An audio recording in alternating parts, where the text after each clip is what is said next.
Okay so hello everyone and welcome to Ashish Malik IAS academy. आप सभी का स्वागत है मेरे इस यूट्यूब चैनल पे। और बात करेंगे फिर से एक बार डेली एमसीक्यू चैलेंज की। दोस्तों बीच बीच में कुछ दिनों से मैं वीडियो नहीं डाल पा रहा था because of my busy schedule on academy के ऊपर, बट कोशिश करेंगे कि इन वीडियोस को हम एटलीस्ट एक या दो वीडियोस रेगुलरली आपके लिए अपडेट कर सकें, यहाँ पे अपलोड कर सकें। अगर आप पहली बार चैनल पे आए हैं दोस्तों, सो मेक श्योर आप चैनल को जरूर सब्सक्राइब कीजिए और वीडियोस को लाइक और जो है अपने दोस्तों के साथ जरूर शेयर कीजिए।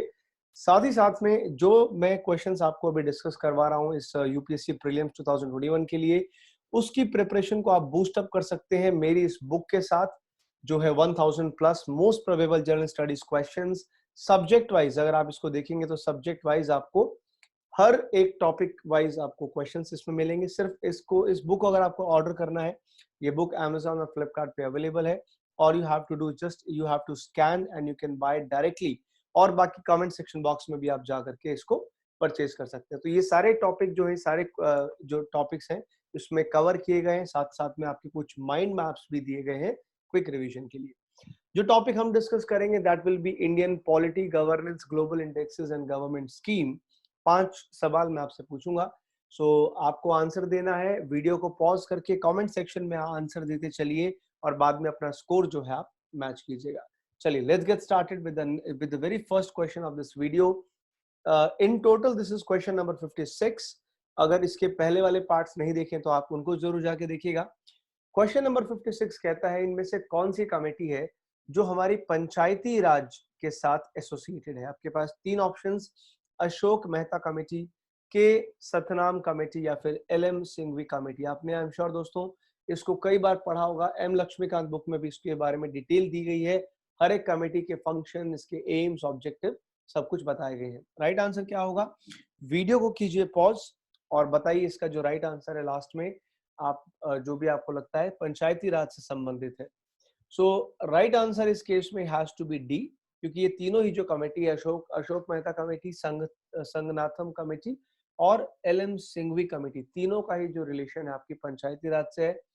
यूपीएससी एक क्वेश्चन और भी पूछ लेता है, इनका क्रोनोलॉजिकल ऑर्डर ये भी पूछ सकता है, यानी कि इनमें पहले कौन सी कमेटी बनाई गई, उसके बाद कौन सी और तीसरे नंबर पे कौन सी। तो करेक्ट सीक्वेंस भी इनकी याद होनी चाहिए। अगर आपको पता है इन कमेटी के कौन से ईयर में बनाई गई थी तो इनको ईयर वाइज अरेंज करके आप कमेंट सेक्शन बॉक्स में जरूर बताइए। तो आंसर यहाँ पे इस केस में आपका क्वेश्चन का हो जाएगा D1, यानी कि 1, 2 एंड 3। अगर आपने सही आंसर दिया है वहां पे तो देखिए, अगर सही ऑर्डर में आपको बताऊं तो सबसे पहले के संगनाथम जो है संगठन कमेटी आपकी बनेगी 1963 में, फिर अशोकलाल कमेटी बनी थी 77 में और फिर आखिरी में सिंघवी कमेटी 1856 में। ये तीनों चीजें आपको मालूम होनी चाहिए दोस्तों। कई बार डायरेक्टली इसी तरह से क्रोनोलॉजिकल ऑर्डर भी पूछ लेते हैं, किस किस पर्टिकुलर कमेटी का क्या फंक्शन था। अगर आप इसकी डिटेल चाहते हैं तो आप यहाँ पे रीड कर सकते हैं। अगर हम एक्सप्लेन करेंगे तो वीडियो बहुत बड़ा बन जाएगा। नेक्स्ट क्वेश्चन नंबर 57 आपके सामने। With reference to protection provided under the article 20। अगर आपने फंडामेंटल राइट्स पढ़े हैं, आपने पॉलिटी में आर्टिकल जो है 12 से लेकर के 35 के बीच में पढ़ा है, तो फंडामेंटल राइट्स उसमें से आपको आर्टिकल 20 के बारे में पूछा गया है कि इनमें से जहां तक बात करते हैं protection provided under article 20 of Indian constitution, आपको बताना कि कौन सी स्टेटमेंट जो है हमारी सही है। फर्स्ट स्टेटमेंट कहती है an ex post facto law is the one which imposes penalty or which increases the penalties for such act respectively। यानी कि अगर आपको ex post facto law कहता है कि जो भी पेनल्टी है या जो भी पेनल्टी इंक्रीज करनी है, इम्पोज करनी है, वो रेट्रोस्पेक्टिवली का मतलब होता है कि पीछे की तारीख में जाकर के अगर आपने पहले कोई चीज वायलेट की है तो उसके लिए भी आपको पेनल्टी दी जा सकती है। तो क्या हमारे आर्टिकल 20 में ऐसा कुछ लिखा है कि रेट्रोस्पेक्टिवली यानी कि पीछे जा करके भी सजा दी जा सकती है? और दूसरी स्टेटमेंट कहती है कि जो सिविल लायबिलिटी है या जो टैक्स है उसको हम रेट्रोस्पेक्टिवली इम्प्लीमेंट नहीं कर सकते। तो आपको मुझे बताना है कि हमारे आर्टिकल 20 में इनमें से कौन सी स्टेटमेंट जो है मैच करती है।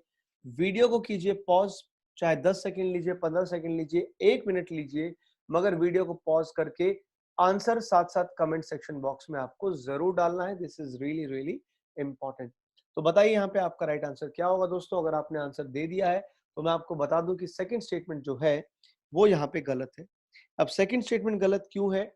तो देखिए, अगर अगर बात करें कानून की, तो लॉ में दो चीजें आपको याद रखनी है। पहली, अगर रेट्रोस्पेक्टिव पनिशमेंट की बात करें तो क्रिमिनल केसेस में, जो अगर क्रिमिनल कोई केस है तो उसके अंदर हम रेट्रोस्पेक्टिवली जा करके नहीं दे सकते। हम ये नहीं कह सकते कि मान लीजिए किसी ने कोई काम कर दिया, कुछ ऐसा एक्शन किया और बाद में कानून बन गया कि भाई वो पर्टिकुलर काम करना जुर्म है, गैर कानूनी है, उसके लिए सजा मिलेगी। तो क्रिमिनल नेचर अगर है तो उसको हम प्रोसिक्यूट नहीं कर सकते, बिकॉज जिस टाइम पे क्राइम हुआ था उस टाइम पे वो जो है आपका क्राइम नहीं था। जिस टाइम पे वो पर्टिकुलर एक्शन हुआ था, कानून की नजरों में वो क्राइम नहीं था। तो जैसे मान लीजिए कल को एक मैरिटल रेप के ऊपर, let's say, let's presume and let's hope बहुत जल्दी हमारे देश में मैरिटल रेप के ऊपर कानून आए। तो मान लीजिए मैरिटल रेप का कानून बनता है 2021 में, तो उससे पहले कि जितने मामले मैरिटल रेप के, उनको हम रेट्रोस्पेक्टिवली जाकर के पेनलाइज नहीं कर सकते, पेनल्टी नहीं लगा सकते। लेकिन अगर सिविल और टैक्स की बात है तो वो बिल्कुल हो सकता है रेट्रोस्पेक्टिवली। आपने देखा भी होगा दोस्तों, अभी कई कैरन इंडिया के साथ भी और कई कंपनीज के साथ इंडियन गवर्नमेंट का टैक्स लायबिलिटी को लेकर के थोड़ा डिस्प्यूट चला हुआ है। उसमें से कैरन इंडिया एक है। रिसेंटली यूएस की कंपनीज है कुछ, जिनके साथ इंडिया ने रेट्रोस्पेक्टिवली जाकर के, कुछ टाइम पहले वोडाफोन का भी केस जो है काफी फेमस हुआ था रेट्रोस्पेक्टिव टैक्सेशन को लेकर के। तो बिल्कुल की जा सकती है, यहाँ पे कैनॉट नहीं होना चाहिए, कैन बी इम्पोज्ड। इसलिए दूसरा स्टेटमेंट गलत है। Right answer has to be two only. चलिए, तो यहाँ पे दो क्वेश्चन हमने सॉल्व किए। तीसरे सवाल पे चलते हैं दोस्तों।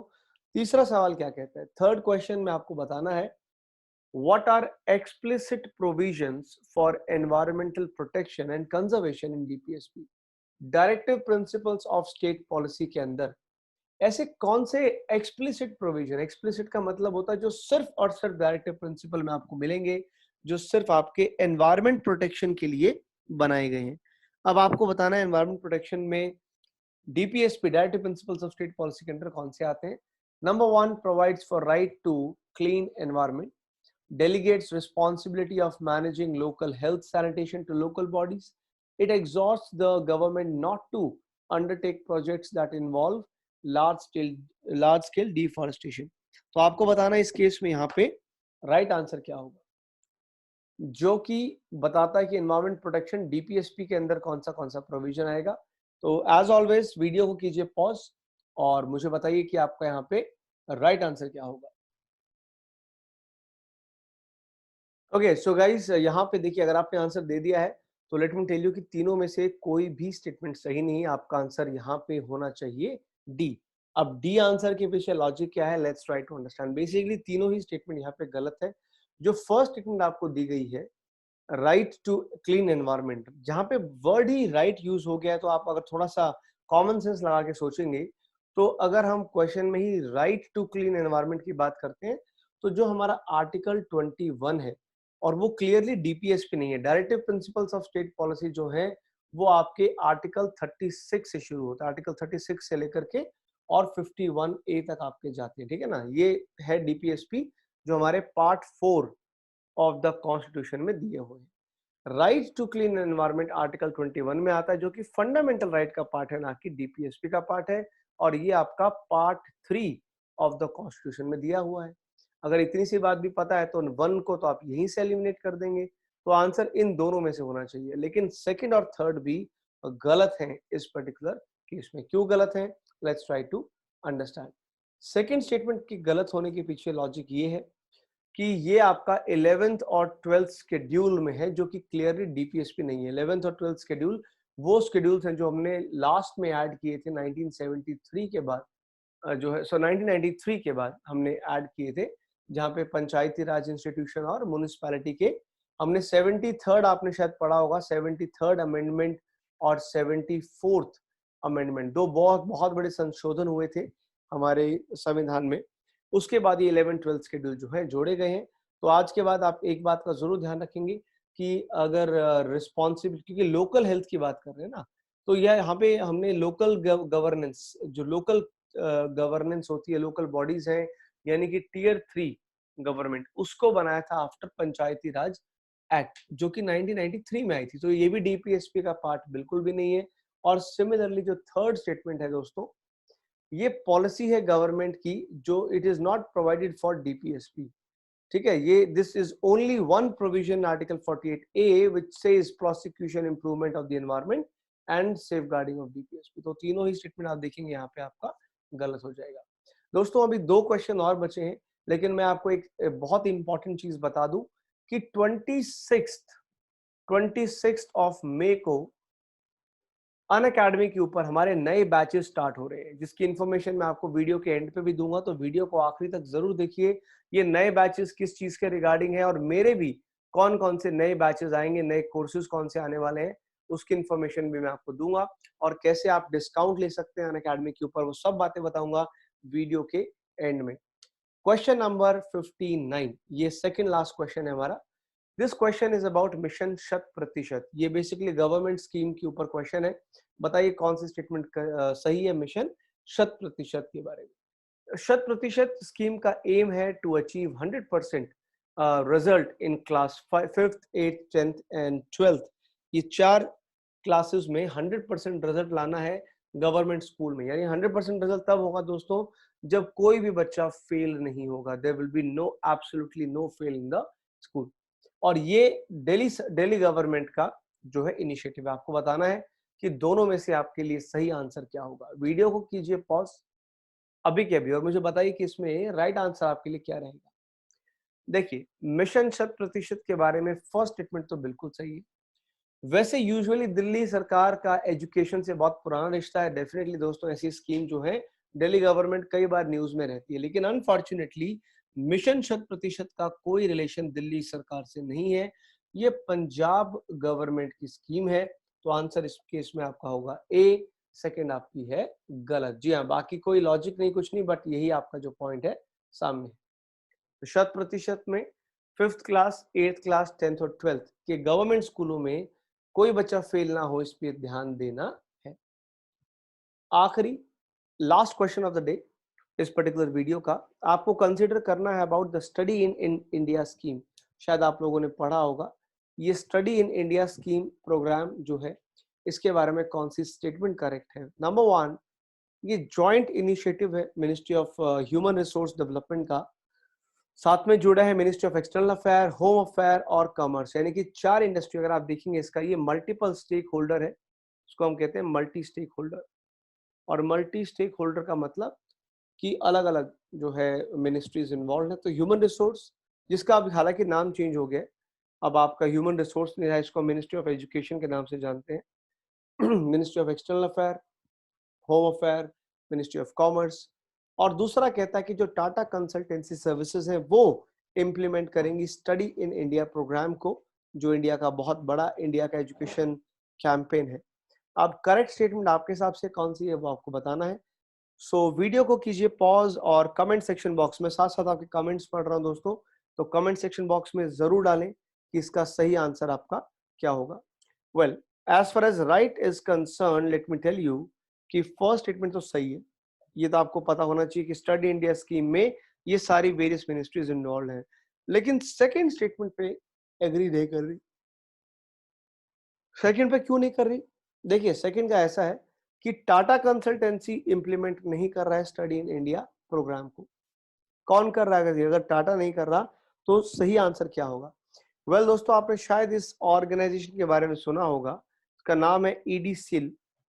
This is a Mini Ratna 1 CPSE and implementing agency of the Ministry of HRD for Study in India Education campaign. So clear cut, this is not at all Tata project. तो टाटा का तो है ही नहीं। तो इस केस में आपका आंसर, अगर सेकंड वाला मैं इनकरेक्ट बता रहा हूँ, आंसर ए होगा, यानी कि 1 ओनली। ठीक है, सो डू रिमेंबर दिस।